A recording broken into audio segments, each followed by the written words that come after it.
Shalom Yehuda, Shalom Ephraim, dans le grand nom de Yahweh, notre Elohim, l'Elohim d'Israël pour toujours. Amen. Aujourd'hui, lecture de la Haftara dans 1 Roi 8, verset 1 à verset 21. Alors Shlomo convoqua les anciens d'Israël, tous les chefs de tribus et chefs de famille des béné Israël, près du roi Shlomo à Yerushalayim, pour procéder au transfert de l'arche d'alliance de Yahweh de la cité de David, qui est Tzion.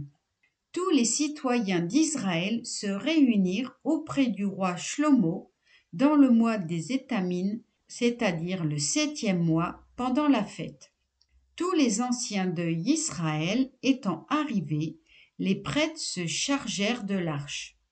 On transporta l'arche de Yahweh, la tente d'assignation et tous les objets sacrés qui s'y trouvaient. Prêtres et Lévites les transportèrent ensemble.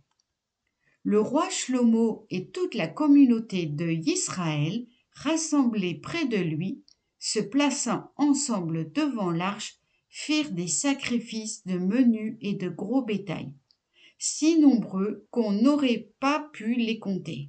Alors les Kohanim installèrent l'arche d'alliance de Yahweh à la place qui lui était destinée dans le débir ou Saint des Saints, sous les ailes des chérubins. Car les chérubins déployaient leurs ailes dans la direction de l'arche, de sorte qu'ils couvraient, en les dominant, et l'arche et ses barres. On avait prolongé ces barres de façon que leur extrémité s'apercevait de l'enceinte sacrée à l'entrée du débir, mais n'étaient pas apparentes extérieurement. Elles y sont restées jusqu'à ce jour. Il n'y avait dans l'arche que les 2 tables de pierre que Moshe y déposa près de Horeb, alors que Yahweh conclut un pacte avec les Israélites après leur sortie du pays d'Égypte. Alors, lorsque les Kohanim sortirent du milieu saint, une nuée s'étendit dans la maison de Yahweh, et les Kohanim ne purent par suite s'y tenir pour faire leur service, parce que la majesté divine remplissait la maison de Yahweh.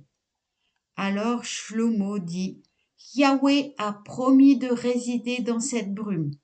C'est donc bien pour toi, Yahweh, que j'ai bâti cette demeure. Elle sera à jamais le siège de ta résidence.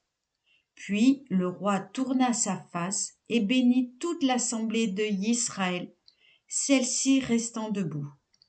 Et il dit: Loué soit Yahweh, Elohim d'Israël, qui a dit de sa propre bouche à David, mon père, et réalisé de sa propre main cette parole depuis le jour où j'ai fait sortir mon peuple Israël de l'Égypte.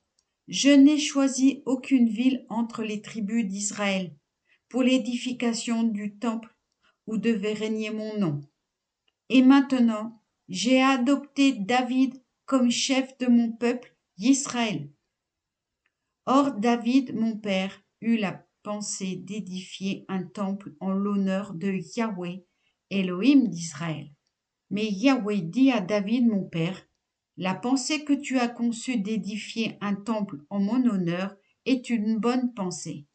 Toutefois, ce n'est pas toi qui bâtiras ce temple, c'est ton fils, celui qui doit naître de toi, qui bâtira ce temple en mon honneur.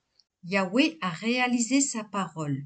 J'ai remplacé David, mon père, sur le trône d'Israël. Selon la parole d'Adonai, j'ai construit ce temple sous l'invocation de Yahweh, Elohim d'Israël.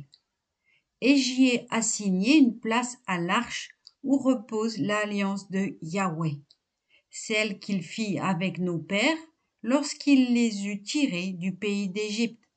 Amen. Shabbat Shalom.